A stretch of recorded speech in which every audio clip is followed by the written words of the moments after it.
Okay, so now we're in another block of Syrah here at the Paderewski Vineyard, where our training style is still head train because the only real permanent part of the vine is our trunk, and it comes up to the head here.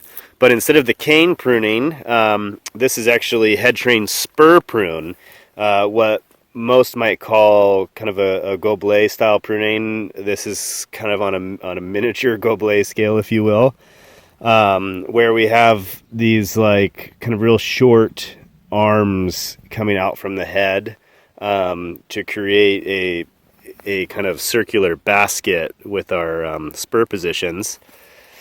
And you can see the 1-year-old canes here. This vine's unpruned. The 1-year-old canes, the green growth from last year, grew up this central stake, which is here. And in some ways, I guess you could call it a VSP model, although it's not really on a trellis, because it's Syrah, and Syrah tends to be somewhat of a floppy grower. We come in and we actually tie these shoots up when they're green growing up to the stake so that they kind of have something to climb up. It keeps the canopy more organized and the shoots off the ground. And then because we're still 7 feet wide rows by 3 feet between vines, and we're doing tractor passes, we're quite tight. So we need to keep these shoots up and out of the way so they don't get damaged by the tractor. Okay, so that's kind of the rundown on this block. Let's do some pruning in it. So spur pruning, a spur versus a cane is actually cutting this old growth off down to a little nub or what we call a spur. And we leave 2 buds on each of the spurs so that we can keep 2 green shoots growing off of it during the growing season. So in this case, we're shooting to have 4 2-bud spurs, 1 spur on each of those 4 arms. And so we'll have a total of 8 shoots in here for the growing season. So let's go ahead and take a crack at pruning this. So we'll start in the foreground here. This was our 2-bud spur from last year. So our little arm is kind of coming off of the head here. And then we had this is our old spur. And then at shoot thinning time, we selected this shoot and this shoot to be our 2 shoots off that spur. So generally when we're doing spur pruning, we want to keep our lower shoot as our new spur for this growing season. But for this style of pruning, we also need to keep in mind how we're training these spur positions, if you will, so that we keep our circular pattern, but also bring enough space for the shoots to grow. So from spur to spur, we need a little bit of space between them. So let's go ahead and get started. I do like this lower spur, and because it's pointing out this way, we've got kind of a pretty big gap between this spur and this spur over here. So I'm gonna use this lower spur. And then as for our bud count, we have a nice basal bud right here. That will be a good growing point. And then we have a bud kind of right on the other side of it right there. If we can get the camera to focus on it. So those are our 2 buds that we're going to keep. So I get to cut this spur kind of short. So that goes away. And then I'm going to cut off this other growth here to get rid of that other cane completely and get rid of those growing points altogether. You'll probably notice that I'm leaving a bit of a tag space here that it looks a little funny, and I might be a little exaggerated, but I did that on purpose because we need to allow some dryback space of this woody tissue so that after we made our cut and it dries back, that dead wood from the dryback isn't going to encroach into the sap flow from the trunk up into our new spur. Get this old cane out of the way here.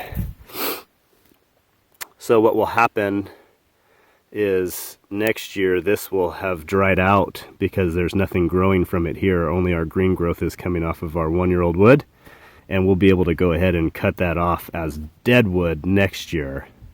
So an example of that is, we'll rotate around over to this spur. And we have our 2 shoots. There's one here and one here. Both of these shoots are on the same size.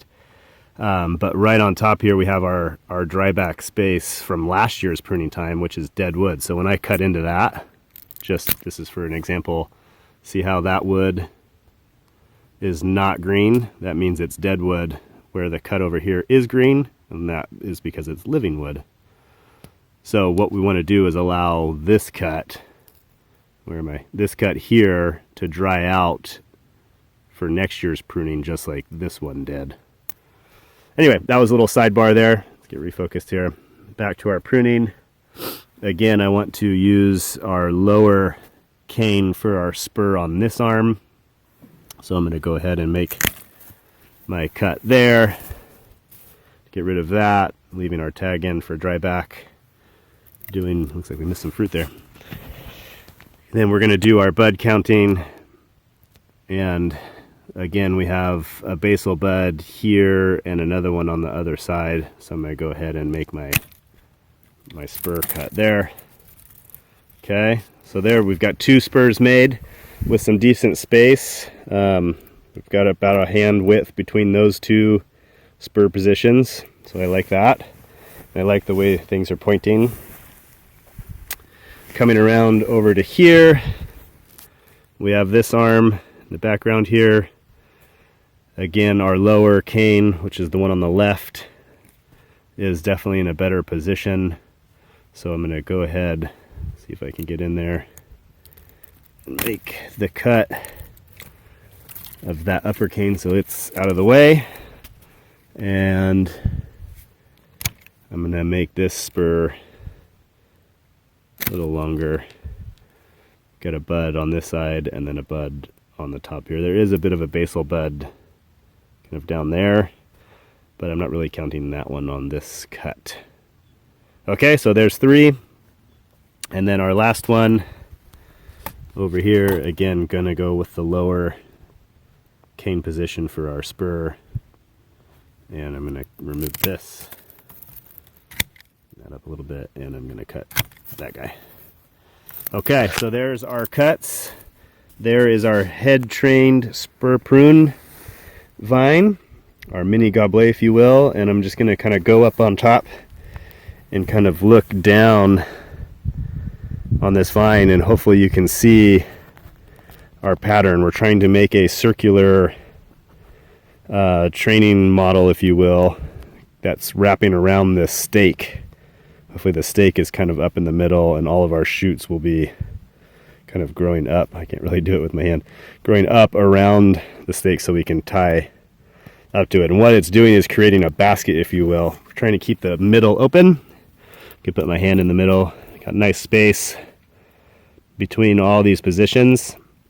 And hopefully what we can do is when those shoots grow up and we tie them around the stake, when we keep our fruit selection, that fruit can kind of sit inside that basket, if you will.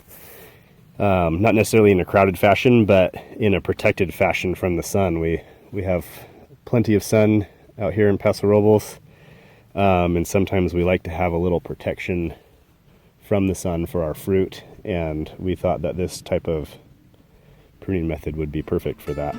So there you go, head training, spur pruning, mini Goblet Style Syrah.